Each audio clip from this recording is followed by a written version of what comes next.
Hi hello నమస్తే friends, welcome back to Kavi's kitchen. నేను మీ కవిత. ఈరోజు మనం వీడియోలో tasty and crispy French fries ఎలా తయారు చేయాలో చూద్దాం.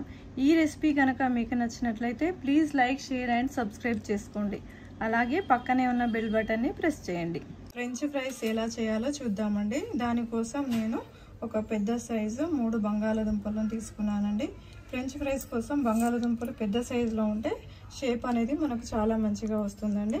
దీన్ని మొదటగా బంగాళాదుంపను పీల్ ఆఫ్ చేసుకుందాము. ఈ విధంగా అన్నీ పీల్ ఆఫ్ చేసుకున్నాక వీటిని కరెక్ట్ షేప్ కట్ చేసుకోవాలి. ఈ విధంగా ఎక్స్ట్రా ఉన్న పార్ట్స్ అనేది తీసేసుకుంటే మనకి ఫ్రెంచ్ ఫ్రైస్ కావాల్సిన కరెక్ట్ షేప్ అనేది వస్తుంది. ఈ విధంగా కట్ చేసుకున్నాక మిగతా అన్ని కూడా ఈ విధంగా షేప్లో కట్ చేసుకోవాలి. ఫ్రెంచ్ ఫ్రైస్ షేప్లో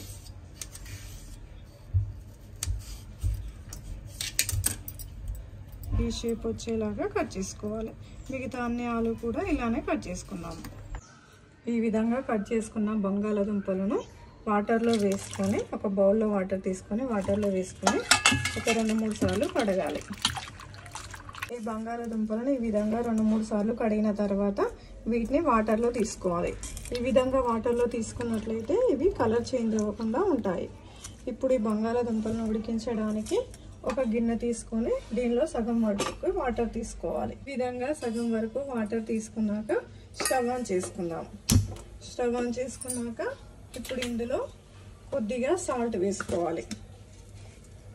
కొద్దిగా సాల్ట్, కొద్దిగా నిమ్మరసం కూడా వేసుకోవాలి.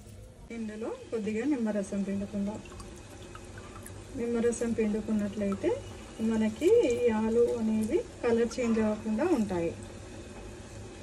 ఇందులో నిమ్మరసం పిండేసుకున్నాక ఈ నిమ్మ ముక్కను కూడా ఇందులో వేసేసుకుందాం. వేసేసుకొని వాటర్ అనేది బాగా వేడవ్వాలి. వాటర్ అనేవి వేడైనాయండి. ఇప్పుడు ఆలును ఇందులో వేసేసుకుందాం. ఇవి మనకి ఈవినింగ్ స్నాక్స్గా చేసినట్లయితే పిల్లలు చాలా ఇష్టంగా తింటారండి. చాలా సింపుల్, ఈజీ అండి చేయడం కూడా. ఈ ఆలు అనేది మనకి 75 to 80% ఉడకాలండి. ఈ విధంగా మనం కిందికి పైకి కలుపుతూ ఉండాలి. అలా అయినట్లయితే అన్ని ఆలు అనేది బాగా ఉడుకుతాయి. ఈ ఆలు అనేది 80% ఉడికిందండి. ఇప్పుడు స్టవ్ ఆఫ్ చేసుకొని వాటర్ లేకుండా ఈ జాలిగంటెతో తీసేసుకుందాము.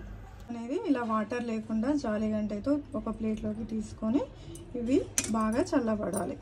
ఈ ఆలు అనేది చల్లగా అయినాక మనము నెక్స్ట్ ప్రాసెస్ చేసుకుందాము.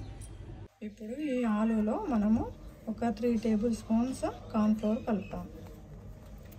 కార్న్ఫ్లోర్ అనేది మనము ఆలుకి పట్టే విధంగా కలుపుకోవాలి.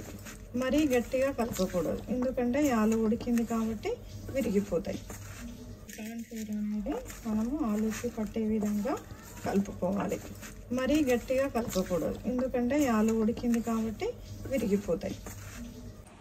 ఈ విధంగా కలిపి పెట్టుకున్నాక మనము ఫ్రెంచ్ ఫ్రైస్ చేసుకోవడానికి ఆయిల్ వేడి చేసుకుందాము.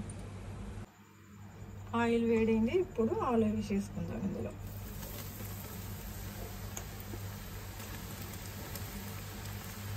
ఈ విధంగా ఫ్రెంచ్ ఫ్రైస్ అనేది కొద్దిగా బ్రౌన్ కలర్లోకి వచ్చినాక ఒక ప్లేట్లోకి తీసుకుందాం.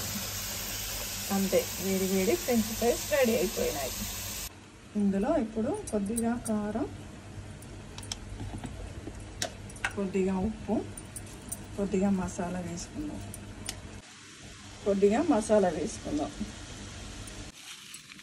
ఈ విధంగా ఉప్పు, కారం, మసాలా అన్నీ కలిసేటట్లు ఒకసారి కలుపుకోవాలి. అంతేనండి, tasty and crispy French fries ready అయిపోయినాయి.